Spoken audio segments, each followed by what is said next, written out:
குறிகுளம்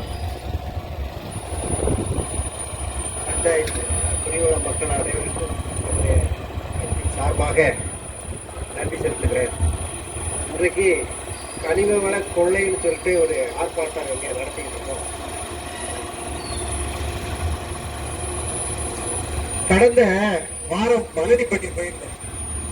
அங்கு அந்த புதைப்பொருள் ஆராய்ச்சியாளர்கள் சலிக்கிறான் மண்ணை.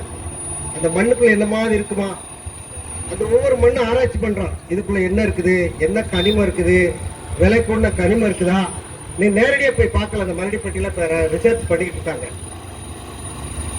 அதை நீங்க நேரடியாக பார்க்குறீங்க. இந்த மண்ணுனால எவ்வளவு நன்மைகள் இருக்குது, நாட்டுக்கு எவ்வளவு வருமானம் இருக்குது, அப்படியெல்லாம் அந்த மலடிப்பட்டி பக்கத்துல ரிசர்ச் பண்ணிக்கிட்டு இருக்காங்க. நம்முடைய மலைகளை உடைச்சு நீங்க பக்கத்து ஸ்டேட் இப்ப நிறுத்திருக்கிறாரு முதல்வர் அமைச்சர் நிறுத்திருக்கிறாங்க. ரொம்ப நாங்கள் தான் வரவேற்கிறோம். ஒரு மலைங்கிறது, அந்த மலையில எத்தனை உயிரினம் இருக்குன்னு தெரியுமா? நமக்கு தெரியாம அந்த உயிரினங்கள் தங்க விடாம அதை சிதைச்சு இந்த தேவைப்பட்ட பக்கத்துல ஒரு மலையவே காணுங்க. இங்க பக்கத்துல தான் நடக்குது. இந்த கடையனூர் பக்கத்துல பல மலைகளை காணும். அந்த மலைகள் எல்லாம் நம்ம இயற்கையுடைய ஒரு வரப்பிரசாதம். தமிழ்நாடு அரசு முன்னாடி நீர்நிலைகளை பாதுகாத்து அந்த நீர்நிலையில மேற்கு தொடர்ச்சி மலையில வர்ற தண்ணி ஓடி அந்த ஆற்றுகளை சேர்ற மணல்களை எடுத்து ஒரு நல்ல மணலை வீடு கட்டினாங்க. இப்ப பாத்தீங்கன்னா அந்த மேற்கு தொடர்ச்சி மலையில வர்ற தண்ணியும் காணும், அது ஆற்றுல இருக்கிற மணலும் காணும். இது யார் காரணம்? அரசு தான். இந்த அரசாங்கம் தான் காரணங்க. நமக்கு இயற்கையா விளையிற, இயற்கையா மலையிலிருந்து ஓடுகிற அந்த கல் உடைச்சு மணலா வர்றத அதை நம்ம பயன்படுத்துறதுக்கு அந்த நீர்வழி தடங்களை அழிச்சுட்டாங்க.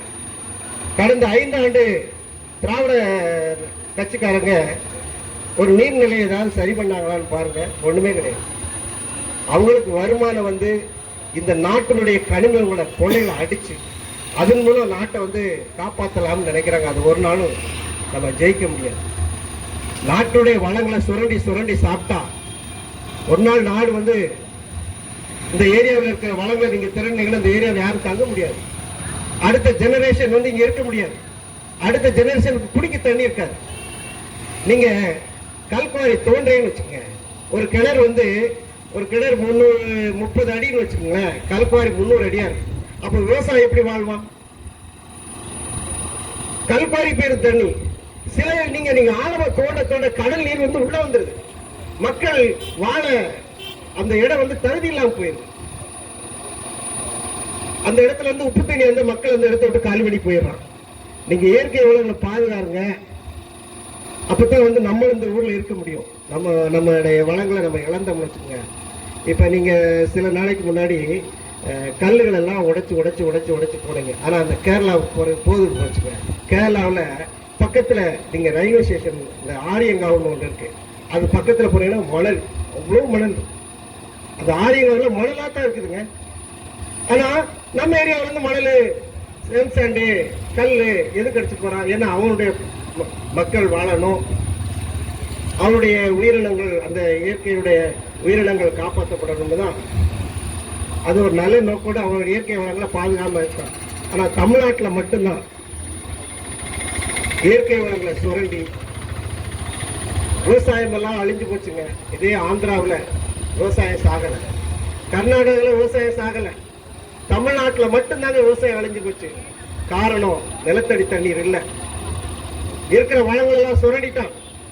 இருக்கிற கம்மாயில் இருக்க இப்ப பாருங்க களிமண், அந்த மண்ணெல்லாம் எடுத்துட்டான். மண் எடுத்து ஒரு பாறையா இருக்குங்க.